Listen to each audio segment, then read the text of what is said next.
پہلا کیا ہے؟ آسان سے مشکل کی طرف. بچے کو پہلے کس طرف لے جانا ہے؟ آسان سے پھر مشکل کی طرف. پہلے ہی مشکل اور سخت الفاظ کا استعمال نہیں کرنا ہے، بلکہ پہلے آسان تب مشکل. پھر معلوم سے نامعلوم کی طرف. پہلے کیا کرنا ہے؟ جو معلوم ہو اس کے بارے میں، پھر اس کے بعد نامعلوم. ایسا نہیں کہ نامعلوم سے معلوم کی طرف، یہ تو درست نہیں ہوگا. ٹھیک ہے. اسی طرح مقرون سے مجرد کی طرف. مقرون سے مجرد کی طرف یعنی مورت سے امورت کی طرف. مقرون مورت اور مجرد امورت. ابسٹرکٹ اور کنکریٹ. ٹھیک ہے. اسی طرح کل سے جز کی طرف یعنی پہلے پورے سے اس کے بعد تھوڑے کی طرف. ٹھیک ہے. اس کے بعد متعین سے غیر متعین کی طرف یعنی نشچت سے انشچت کی طرف. ٹھیک ہے. اس کے بعد ہے نزدیک سے دور کی طرف. ٹھیک ہے. تو تدریس کا اصول کیا ہے کہ بچے کو اس ڈھنگ سے ہمیں سکھانا ہے تاکہ ایسا نہ ہوگا پہلے دور کے بتا دیے اس کے بعد نزدیکی، یا مشکل بتا دیے اس کے بعد آسان. نہیں، آسان سے مشکل کی طرف اور معلوم سے نامعلوم کی طرف، تب جا کے ہماری تدریس بہتر ہو سکے گی. ٹھیک ہے. اب دیکھیں تدریس زبان کے طریقے. تدریس زبان کے طریقے کیا ہیں؟ یعنی زبان کے تدریس کے کیا کیا طریقے ہو سکتے ہیں، اس طریقے کو بتایا جا رہا ہے. تو کیا طریقے ہیں بھائی؟ دیکھتے ہیں. زبان اور آموزش سے متعلق نظریات نے زبان سیکھنے کے مختلف طریقے مرتب کیے ہیں. یعنی زبان اور آموزش سے متعلق جو نظریات ہیں، زبان سیکھنے کے جو نظریات ہیں، اس کے مختلف طریقے مرتب کیے ہیں، مختلف طریقے بیان کیا جا رہے ہیں. ان میں سے زیادہ تر طریقوں کی تشکیل دوسری زبان سیکھنے کے لیے کی گئی ہے. یعنی اس میں جو زیادہ تر طریقے ہیں، اس کی شکل کیا ہے؟ دوسری زبان سیکھنے کے لیے ہے. اس کے بعد ہے مادری زبان کی حصولی جس طرح فطری طور پر ہوتی ہے، ویسے ہی جماعت میں اس کی تدریس بھی فطری ماحول میں ہوتی ہے. کیا کہا جا رہا بھائی؟ کہ مادری زبان کی جو حصولی ہے، یعنی مادری زبان جو حاصل کرتے ہیں بچے، جس طرح فطری طور پر ہو جاتی ہے مادری زبان کی حصولی یعنی حاصل کر پاتے ہیں، ویسے ہی جماعت میں اس کی تدریس بھی فطری ماحول میں ہوتی ہے یعنی بچے کی. لیکن دیگر زبانوں کی آموزش کے لیے ماہر لسانیات نے مختلف طریقہ تدریس پیش کیے ہیں، جس میں سے کچھ اہم مندرجہ ذیل ہے. یعنی مادری زبان تو فطری طور پر ہو جاتی ہے، لیکن دوسری اور دیگر زبانیں ہیں اس کی آموزش کے لیے کیا ہے؟ جو ماہرین لسانیات ہے، جو لینگویج کے جو جانکار ہے، جو ماہر ہے، اسپیشلسٹ ہے، انہوں نے کیا کیا ہے؟ مختلف طریقہ بتایا ہے. اسی طریقے کو اپنا کر اور دیگر بھی زبانیں سیکھی جا سکتی ہے. تو اسی زبان کو ہم دیکھتے ہیں. پہلا کیا ہے؟ قواعد یعنی ترجمے کا طریقہ. اس کے بعد براہ راست طریقہ. اس کے بعد سمعی لسانی طریقہ. سب آگے بتایا جائے گا، سب کے ڈیٹیل. پہلے اتنا دیکھ لیں. ٹھیک ہے. اس کے بعد گفتگو کا طریقہ، کمیونٹی لینگویج لرننگ، سائلنٹ وے، ٹوٹل فزیکل رسپانس. اس کے بعد ہے فطری طریقہ. اب ایک ایک کر کے دیکھتے ہیں کس کو کیا کہتے ہیں. ٹھیک ہے. اب دیکھیں قواعد ترجمے کا طریقہ. اب اس کو کس لیے استعمال ہوتا ہے اس کو دیکھتے ہیں. یہ زبان سکھانے کا ایک روایتی طریقہ ہے. کیا ہے؟ جو پہلے سے جو روایتی طریقہ آ رہا ہے وہی طریقہ ہے. اس کا استعمال زیادہ تر ایک زبان کی مدد سے دوسری زبان سکھانے کے لیے کیا جاتا ہے. اس کا استعمال کس لیے کیا جاتا ہے؟ ایک زبان کو سکھانے کے لیے، ایک زبان سے دوسری زبان سکھانے کے لیے کی جاتی ہے. اس میں معلم کا کردار اہم ہوتا ہے، یعنی اس میں جو ٹیچر کا کردار ہوتا ہے اہم ہوتا ہے.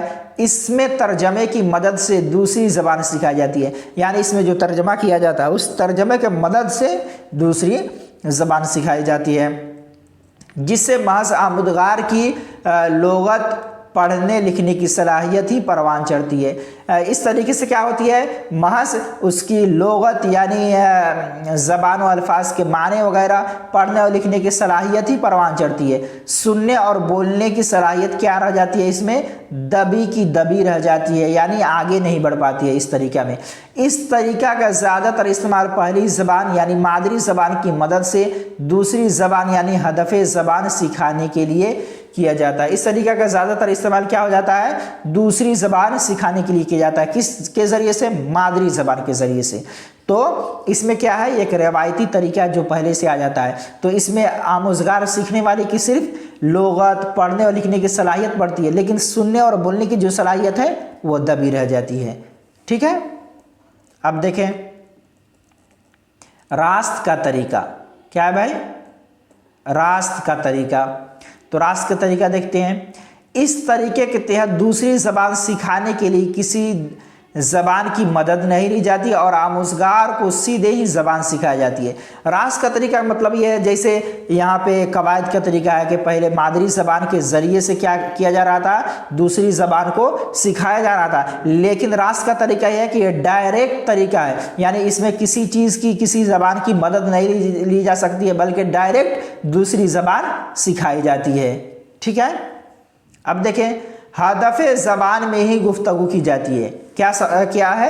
ہدف زبان میں ہی گفتگو کی جاتی ہے، یعنی اس میں دوسری زبان میں ہی گفتگو کی جاتی ہے۔ جیسے بچے کو کتاب دکھا کر کہنا دس از اے بک، کیا کہا جاتا ہے؟